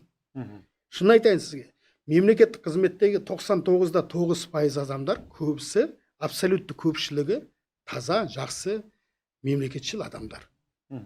Тиынға олар жұмыс істеп жүрген адамдар бар, күні түні, мына былай қарасаңыз түк емес сияқты, бірақ күнделікті қағазбен айналысу, 9-дан 9-ға дейін жұмыс істеу, бұл оңай шаруа емес. Мінекей сіздер міне отырған кеңсеңіз министрлер үйі деп аталады. Иә. Кешке шығасыз ғой, жарық тұрады ғой, көптеген терезеде свет жанып тұрады. Осыны жасап жүрген біздің қарапайым мемлекеттік қызметшілер. Олар пара алмайды, олар пара іздемейді, олар жаны ашиды, олар да күйіп пісіп жүреді. Кейбір министрлеріне, кейбір басшыларына, вице-министрлеріне, жаңағы қазақ тілі бойынша болсын, басқа бойын, олар да күйіп піседі. Олар да біздің елдің азаматы. Мен өз басым соңғы кездер көп айтып жүрген бір тезисім бар. Мені, мемлекеттік қызметшілерді халықтан бөлмеңіз деймін. Мен де халық. Сіз де халықсыз, мен де халық. Сіз билік мен халық дейтін адамдарды мен жек көре бастадым. Бұл да сол осы елдің түлектері, осы елдің тумалары, олардың да ағайыны бар, туысы бар. Бірақ өкінішке орай мынадай жағдай бар. 2 аккаунт ашып алады. Бізде мақтанамыз ғой. Инстаграмда осыншама миллион аккаунт бар екен, Фейсбукта осыншама мың аккаунт бар екен деп. Бір себебі бар. Кейбір адамның 2 аккаунты бар. Өзінің достарымен араласу үшін бір аккаунт. Мынадай кітап оқыдым, мынадай не болды, мына жерге барып шашлык жедік, марафонға қатысты, мынау жазады да. Біреуіне таза жағы жұмыстың несін жасады. Министрлікте коллеги өтті, министрім жақсы сөз сөйледі, президентіміз ассамблеяда сөз сөйледі дейді, 5 лайк жинап отырады, соны апарып бастығына көрсетеді. Мен осыған жыным келеді. Жаңа мен айтқан 500 мың адам, 700 мың адамды имандай сендірейікші. Міне біздің жасап жатқан идеологияның осы. Сен маңызды адамсың. Сенің бәлкім жұмысың сыртқа, басқа көрінбеуі мүмкін. Бәлкім сенің атың ешқашан шықпайтын да шығар. Әйтеуір көп деген бір кірпіштің бірісің. Осы мемлекеттің қаңқасын ұстап отырған бір кірпіштің бірісің. Бірақ сенің жұмысың маңызды айналайын. Сен сияқты жүздеген мыңдаған адам осы мемлекетті ұстап отырған, оның тірегі болып табылатын, қаңқасы болып тапқан азаматсыз. Әрқайсыңыз барыңызда 10 адамды сендіріңізші. Ол сенің әйелің болуы мүмкін, әкең болуы мүмкін, шешең болуы, көршің болуы мүмкін. Көзің жанып жүрсінші.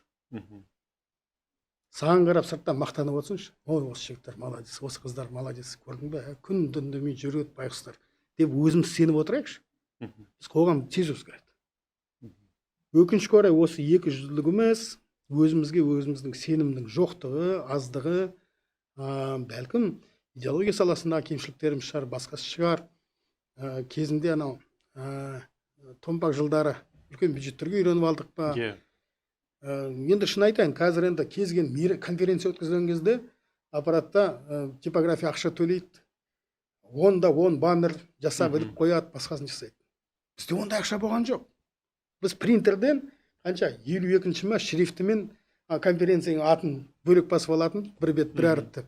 Сосын соны линейкамен сызып, соған клейлеп жататынбыз, қағаздан қиып алып. Бірақ сол кезде де конференция өтті.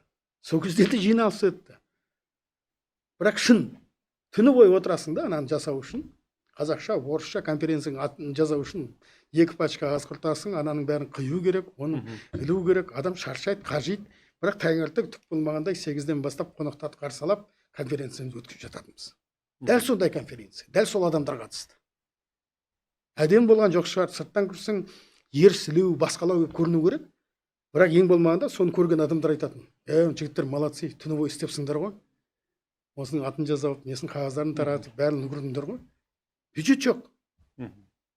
Ақша жоқ. Тек осындай патриотизммен шықтық. 90-шы жылдар қиын жылдар болды. Қазіргіден бетер қиын болды. Бюджеттер қысқарып жататын, екі қаланың бірі забастовка болып жататын, темір жол жауып жататын, жол жауып жататын, басқасын көзімізден көрдік қой.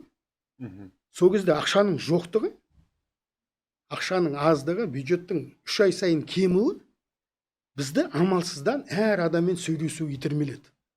Әр редактормен келісіп жататынбыз. Ақша жоқ. Көке, келесі бір президент шетелге барғанда сені пулға қосайық. Саған бір эксклюзив материал берейік. Саған кім керек, қай министр керек, шарт берейік, сені сұхбат алсын деп алдап сол айтымыз. Бірақ сол жұмысымыз әлдеқайда сенімді болды да. Миллиардтаған теңгеден, миллиардтаған бюджеттен. Бізге осы шынайылықты қайтара білсек, мемлекеттік қызметке, тағы да қайталап айтамын, хабардың да өз тұтынушысы бар, егемендікі де бар, басқаныкі де бар. Ол мысалы үшін сіз қарамадың деп, оны біреудің азығын алып тастауға да болмайды. Сізге ұнамады екен деп. Ағылшындардың принципі бар, Робинзон Крузо дейді ғой. Сол жалғыз өзі аралға түскен ғой. Сөйтсе енді 27 жыл ма қанша жыл? Жалғыз өзі тұрған, сосын адамдар тапқаннан кейін аралап көрсетеді ғой. Сонда бір үйінің қасында екі кепес құрып қойған ғой. Мынау не дейді? Мен сенбі сайын баратын менің клубым дейді, саяси. Анаушы өлсем де бармайтын клубым деп айтатын көрінеді. Оларда партиялық жүйе, клубтық жүйе дейтін бар ғой. Соны меңзеп отыр да. Бәлкім бізде де клубтық дүние бар шығар. Рас, мен мынаған өлсем де бармаймын, мен өлсем де амандаспаймын. Басқа дейтін адамдарым, орындарым, газеттерім, редакцияларым бар шығар. Бірақ олар фактор ғой. Есептесек, санасақ. Тіпті соғысқанымыздың өзі санасы ғой. Енді біздің елімізде рухани жаңғыру, мәңгілік ел деген сияқты идеологиялық жобалар болды ғой. Сіз осы Бурабайда өткен құрылтайда 2030 жылға дейінгі ішкі саясат доктринасын қабылдауды концепциясын, доктринасын деп. Бізде енді ұлт бірлігі деген доктрина болды. Ол үлкен қоғамда дау тудырды. Өзінде басқасында болды. Кебін киіп кетіп жүрмей ме? Жоқ, енді біріншіден қазір не қажеті бар қазір? Енді біріншіден жасалып жатқан жұмыстарға белгілі бір анализ. Оның ішінде жаңа айтылғандары бар. Соңғы кезде елде жасақталып жатқан құндылықтардың тізбесі бар. Негізгі бағыттарын естілген. Негізі бұл Құран емес, бұл Інжіл емес, Таурат емес. Бұл негізінен мемлекеттік аппараттың жұмысын жандандыруға бағытталған құжат. Ертең енді мен де ішім сезіп жүрмін, ертең біраз адам осақ па жазғандары деп айтуы да мүмкін. Қашан шығады, қашан оқимыз? Енді Құдай қаласа күзге дейін қабылданар. Қазір зерделеніп жатыр. Қоғамның талқысына шығармайсыздар ма? Жоқ, ол енді мемлекеттік аппарат үшін жасалып жатқан құжат қой. Шындаса. Ішкі құжат. Жоқ, жарияланады, кәдімгідей талай құжаттар жарияланып жатады ғой. Бірақ негізінен мінекей бүгінгі ішкі саясат жүйесін бір іздендіруге бағытталған. Оның сыртында басқа құжаттар болады. Бағыты бойынша, басқасы бойынша. Оның сыртында жаңа мен айтқан үгіт насихат жұмысы да болады. Мен айтып жатқан жаңағы жұртты команданы тимбилдинг деп жатады ғой. Соны да жасақтау керек шығар. Яғни бұл негізгі бағытын, бағдарын түсіндіретін, айқындайтын құжат. Және енді бюрократияның заңы бар. Белгілі бір бюджетті шығару үшін оның негізі болу керек. Ол үшін де белгілі бір құжаттар қабылданып жатады. Осының аясында осындай бағыттарға деген сияқты үйлер оның ішінде де бар. Бірақ тағы да қайталап айтамын. Оны жаңа құл Аллаху ахады деп жаттайтын құжат емес. Сарнап айтатын. Ол негізінен сол мемлекеттік қызметін біріздендіретін, бір арнаға бұратын, соған пәрмен беретін құжат. Оның сыртында тағы да қайталап айтамын, әлі де ұзақ жұмыс қажет, үлкен дүниелер керек. Жаңа өзіңіз енді кезінде сынға қалған бағдарламалар болды. Олардың да жаңа проблемасы жаңағыдай. Бюджетті меңгеруге негізделіп кетті, бюджет шығаруға негізделіп кетті. Мен айтсам, мына құжаттың басым көпшілігі үшін бюджеттің де керек жоқ. Бір ізді жұмыс керек. Тиянақты, күнделікті жұмыс. Жаңа біз айтып жатқан дүниелерді жүзеге асыру. Жақсы болсын, жаман болсын, таза Қазақстан идеясына бір жылдай болып қалды. Президентіміз барып Өзбекстанды аралағаннан кейін көзімен көрген дүниесі, соны мысалы үшін Қазақстанға жүзеге асып жатырмыз. Енді талай шетелдіктермен, басқалармен кездесіп жүрміз ғой, сырт көз. Елдеріңіз таза екен деп. Жақсы болсын, жаман болсын, жасыл ел деп жатырмыз. Жылдағы жасыл ағаштың ненің саны артып келе жатыр. Бір мәдениетіміздің бір бөлігіне айналып келе жатыр. Рас, кейбір жерде науқаншылдық та жоқ емес, ол да бар. Бірақ кейбір нәрселер үшін науқаншылдық та қажет, шын айту керек. Әбден сүйегімізге сіңгенге дейін. Қанымызға кіріп, сүйегімізге сіңгенге дейін.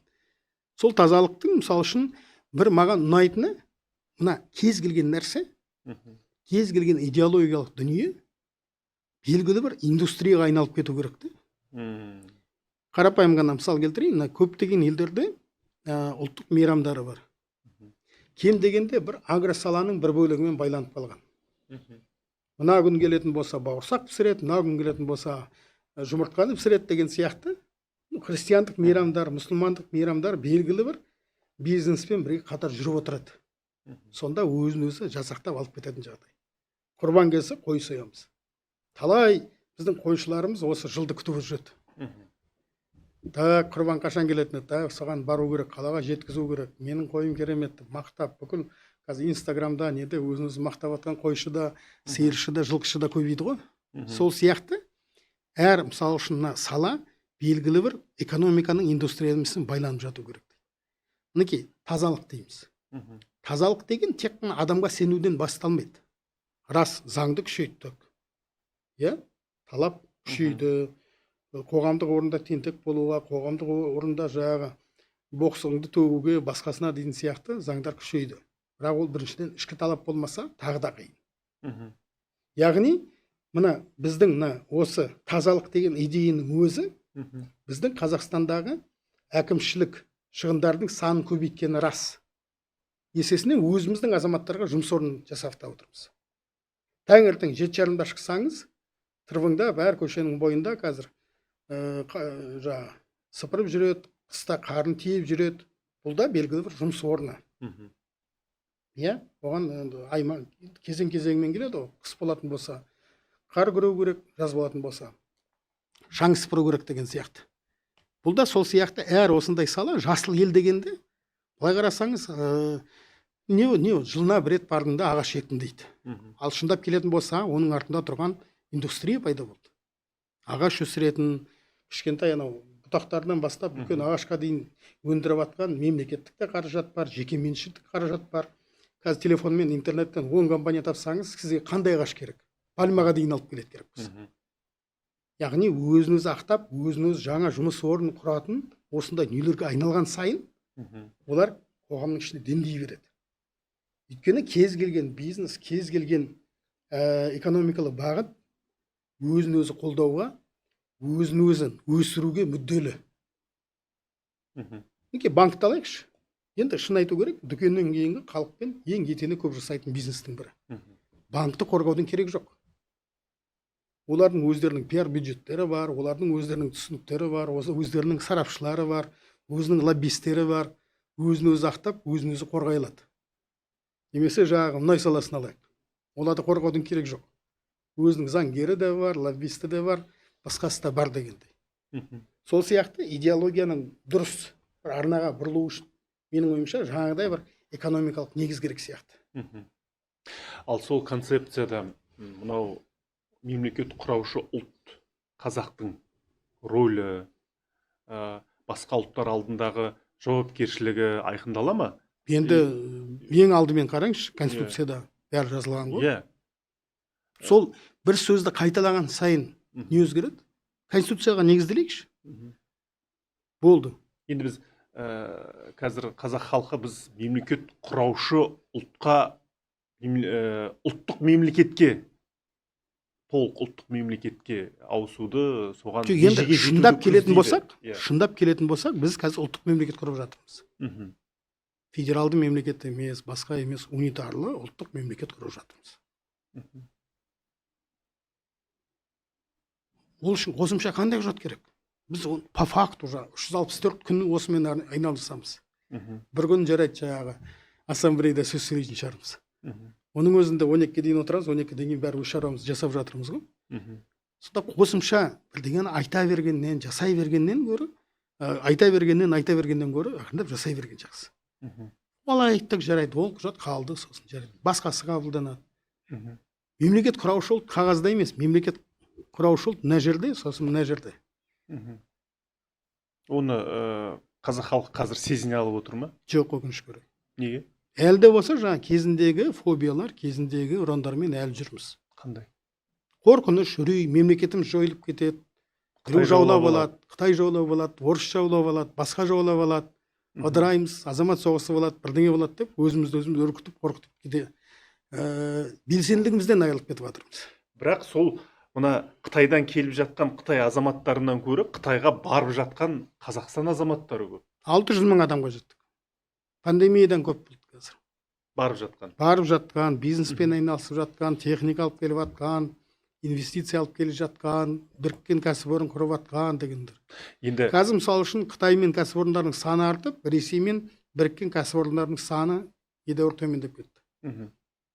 Енді Ресейдің өзінде де көп проблемалар бар, экономикалық басқа дегендей. Қытай енді қазір жедел дамып жатқан мемлекет қой. Енді былайша айтқан кезде біздің іргемізде Америка ең бастысы қараңызшы, мына Қытайдың үлкен бір пайдасы. Мүмкіндігін қалай пайдаланып жатырмыз сол? Меніңше жақсы пайдаланып жатырмыз. Меніңше кезіндегі аттан азайды. Мінекей Қытайларға 30 күндік виза беретін болсақ, қаптап бізді жеп қояды дейтін кезінде болды ғой геройлар. Олар ойбай келеді, бір адам жылда 4 миллионға көбейіп кетеді деп соқтық қой. Жоқ, енді біріншіден саны көп артқан жоқ, керісінше. Елестетіп қараңызшы, өткен жылы тек Шыңжаңға, мына көршілес Шыңжаңға, ішкі Қытайдан 44 миллион турист келіпті. Елестетіп қараңызшы, Қытайдың бір ғана провинциясы, табиғатын көру үшін, басқасын көру үшін. Енді сол 44 миллионның 0,1% біз дұрыстап пайдалана білейікші. Қарғосқа кіргізіп, басқасына казино жасап, бүйтіп, бізге қанша ақша аударылады. Қытай енді азартты халық. Ішінде рұқсат жоқ, казиноға, сыртында Макаоға, басқасына, Гонконгқа барады дегендей. Мына жақтан шекараның бойынан ашайық, бақтыдан ашайық, Қарғостан ашайық бір казино. Және айтайық, бұған тек Қытайдың азаматтарына, шетелдің азаматтарына кіріп ойнауға болады деп тәртіп қояйықшы. Өзіміздің азаматтар жұмыс істесін, еденін жусын, тамағын пісірсін, басқасын жасасын дегендей. Қаншама ақша. Қазір ондайда енді жобалар бар екен анық қой, білеміз оның бәрін. Сол сияқты да енді жақсы мүмкіндік. Қытай телегей теңіз мемлекет. Өзіне енді бүкіл жағдай жасайды. Ішкі туризмі енді арман ғой, мынау туризм деген. Шын айту керек. Біз соның бір ғана мүмкіндіктерін пайдалана білейікші. Қытай соңғы соғысқаны Совет одағымен 69-дары соғысқан ел. Сосын Вьетнаммен бір соғысты. Одан кейін ешбір көрші мемлекетпен соғысып көрмеген ел.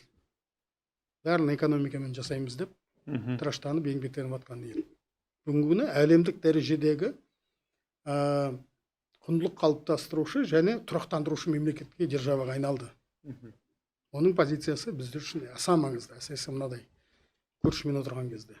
Сондықтан Қытаймен дұрыс болу, Қытаймен ксенофобияға, басқаға ұрынбай-ақ көптеген мәселені шешуге болады. Тағы да айтатын, енді менің жалпы ішкі арманымда, біздің әрбір қазақтың азаматы өмірінде бір рет Қытайға, өмірінде бір рет Түркияға, өмірінде бір рет Еуропаға, өмірінде бір рет ақш-қа, басқасына барып келсе екен деймін да. Міне көп, енді өзім қызғанатын 5-6 жігіттер бар осында.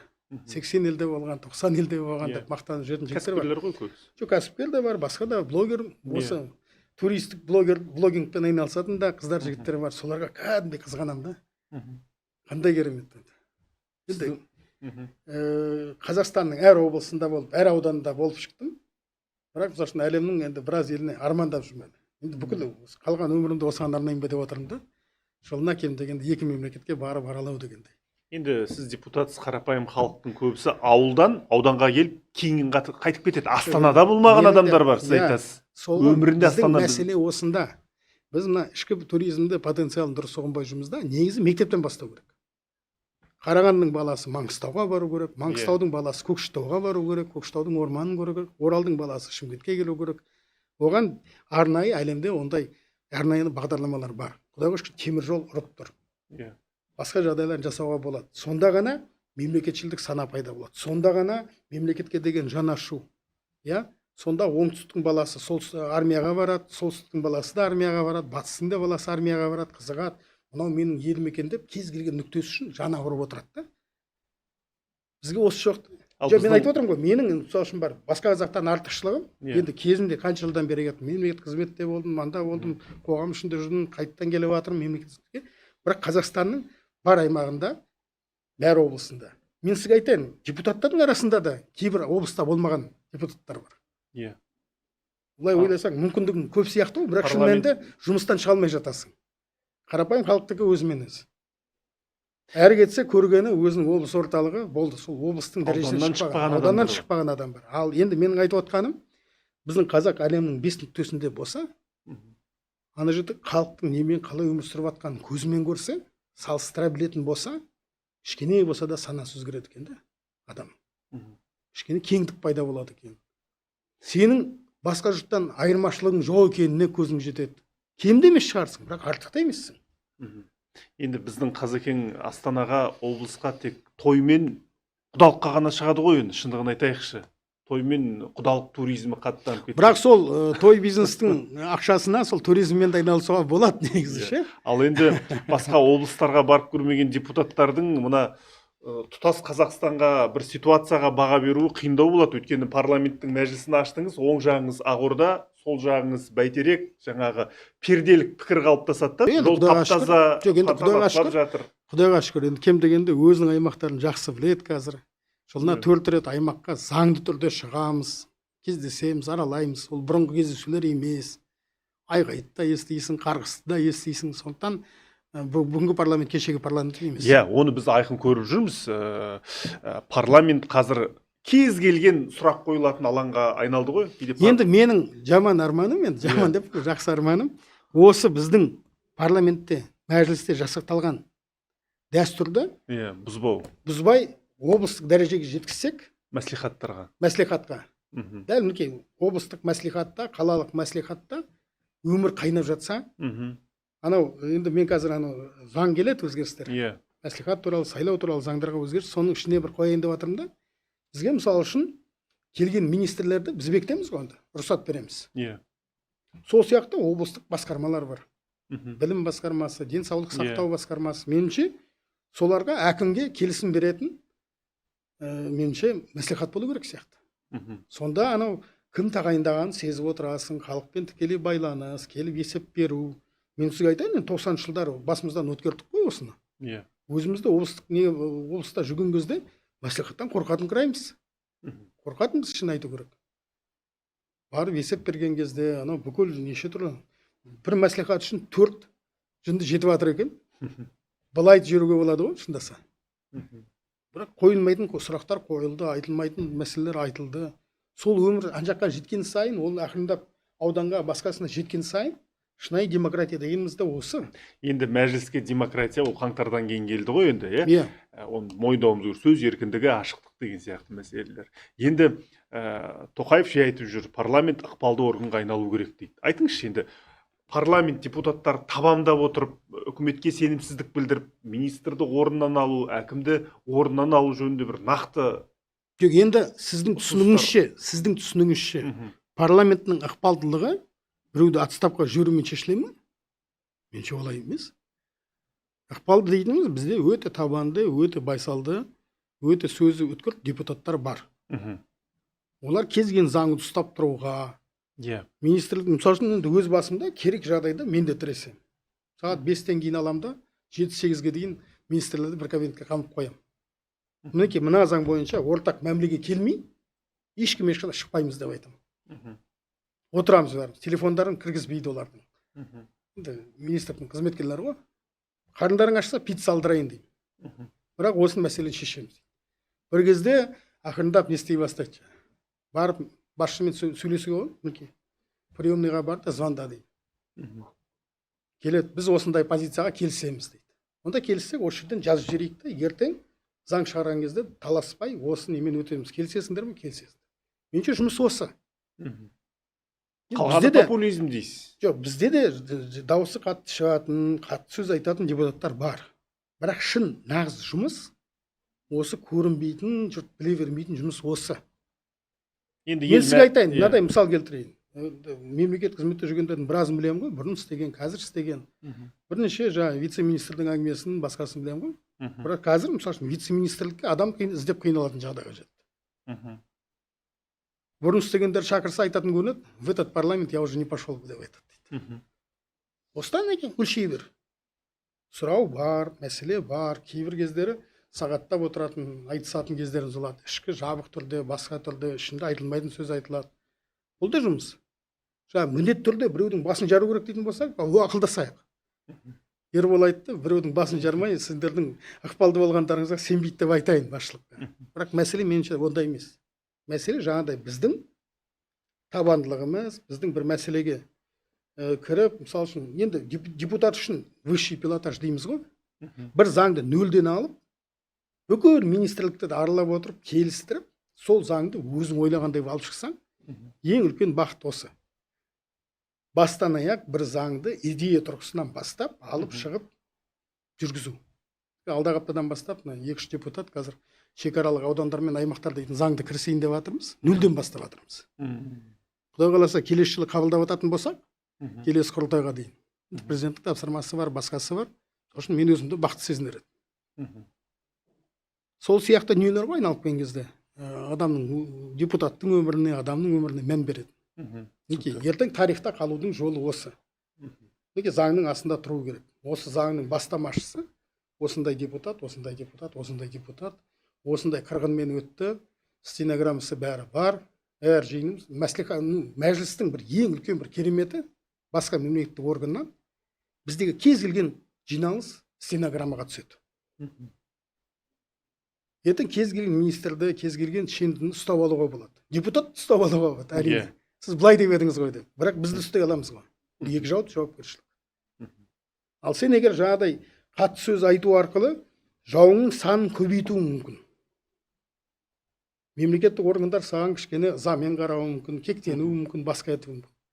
Бірақ мәдениетті сақтай отыра, өзіңнің позицияңды сақтай отыра, жаңағыдай керек кезде табандылық танытып, өзің мәселеңді шеше алатын болсаң, жаңағы жұрт күтіп жүрген, жұрт іздеп жүрген заңдарды, нормаларды, позицияларды жасай алатын болсаң, меніңше үлкен депутаттың ықпалдылығы осыдан туындайды. Жалпы кез келген министрлік сенімен санасу керек қой. Мына депутат байсалды, сабырлы депутат, бірақ егер тіресетін болса, ертең біздің қанымызды ішеді ғой дейтін ішкі. Мынау Шкловский дейтін жазушы болған орыста, мықты. Сонда Гамбургский счет дейтін кішігірім әңгімесі бар. Идеясы былай да, енді ол кезде күрес цирк өнерінің бөлігі екен де. Мысалы үшін жұртты көбірек тарту үшін Қажымұқанға айтуы мүмкін. Қажымұқан, сен бүгін ұтыла сал, келесі қалада сен чемпион боласың, бірақ Омскіді сен жеңілесің деп айтса, жеңілу керек екен де, бірақ әдемі жеңілу керек енді әрине. Жатып алу емес. Бірақ жылына бір рет жаңағы бүкіл өзін құрметтейтін күресшілер Гамбургке барады екен де, бір кафені жауып алып, 3-4 күн бойы шындап таласады екен де, күреседі екен. Соны өзі жыл сайын рейтинг жасап отырады екен. Соны Гамбургский счет дейді. Меніңше біздің парламентте де өзіміздің бір Гамбургский счет бар. Мына депутат тірессе, артына 50 адамды қосып алады. Кез келген заңды тоқтатуға, кез келген норманы өткізуге қажетті өзінің жақтастары бар адам дейді. Мынау жақсы жігіт, мынау мықты заңгер, мынау не, бірақ мынау мысалы үшін кішігірім көшбасшы дейтін өзіміздің де рейтингтер бар. Гамбург есебі бойынша. Меніңше осы Гамбург есебі бойынша пайдалы, эффективный дейміз ғой. Депутаттардың саны артқан сайын мәжілістің де эффективності өседі, мәжілістің де ықпалдылығы артады деп ойлаймын. Түсінікті. Енді соңғы сұрақ, жалпы жаңа сіз бір сөзіңізде мен ұлтшылмын деп ашық айттыңыз. Осы мына ұлттық мүдде тұрғысынан келгенде, мемлекетшілдік мәселесіне келген кезде ұлтшылдар қаншалықты бірге алып жатыр? Ойлары бір жерден шығып жатыр? Не жетіспейді? Не керек? Енді ұлтшылдық өте үлкен бір феномен ғой, саяси тұрғыдан да. Оңшыл ұлтшыл болады, солшыл ұлтшыл болады. Мысалы үшін мен ұлтымды керемет жақсы көремін, мемлекеттік тілімін басқасын жақсы көремін, бірақ мен мысалы үшін солшыл саясаткер болуым ықтимал. Бюджеттік бағдарламаны көбейту керек, зейнетақыны көбейту керек дейді, немесе мен либерал ұлтшыл болуым мүмкін. Мемлекеттің экономикаға араласуын азайту керек, мемлекетке тәуелді топтардың санын 2-3-ке дейін қысқартып тастау керек, ақшаны шашуды қою керек, ондағы банкке салайық, экономикаға салайық, кәсіпорын ашайық, анау көп балалы аналарға берудің қажеті жоқ, баланы тауып жатыр ма, баласы асырасын, басқа деген сияқты адамдарда жоқ емес. Олар да ұлтшыл, анау да ұлтшыл, мынау да ұлтшыл. Ал екеуін қалай біріктіресің?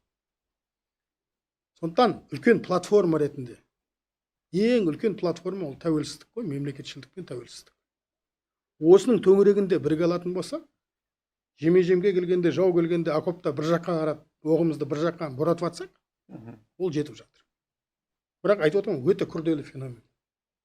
әртүрлі бағытта. Яғни мына жерде табыссақ та, ана жерде шашылып кетуіміз мүмкін. Ана жерде ұрысып қалуымыз мүмкін, сөзге келуіміз мүмкін. Сондықтан жалпы ұлтшылдардың бір жағы сапқа тұрып колоннамен жүргенін мен өз басым қаламаймын, және ол зиянды деп есептеймін. Өйткені барынша көп адаммен тіл табысқың келсе, өзіңді өзің жоғалтып алуың ықтимал да. Сондықтан сен араласатын топ болу керек, сен араласпайтын топ болу керек, сен баратын клуб болу керек, сен бармайтын, өлсең де бармайтын, қасына жоламайтын клуб болу керек те қазақ үшінде. Бірақ түпкілікті тұрғыда бірігетін платформа болу керек. Ол жаңа мен айтқандай тәуелсіздік, мемлекетшілдік деген мәселелер. Жау келген кезде бірігейік, үлкен мәселені шешу керек болған кезде бірігейік, амбициямызды ысырып қалтамызға салатын мәдениет қалыптастырайық. Мынаны шешіп алайық, сосын қайтадан ұрысып кетеміз. Тағы да талай таласамыз, ұрысамыз. Бірақ осыны шешкен кезде бір ізлік керек. Ондай дүниелер, факторлар болды. Қаңтарда да болды, қаңтардан кейін де болды.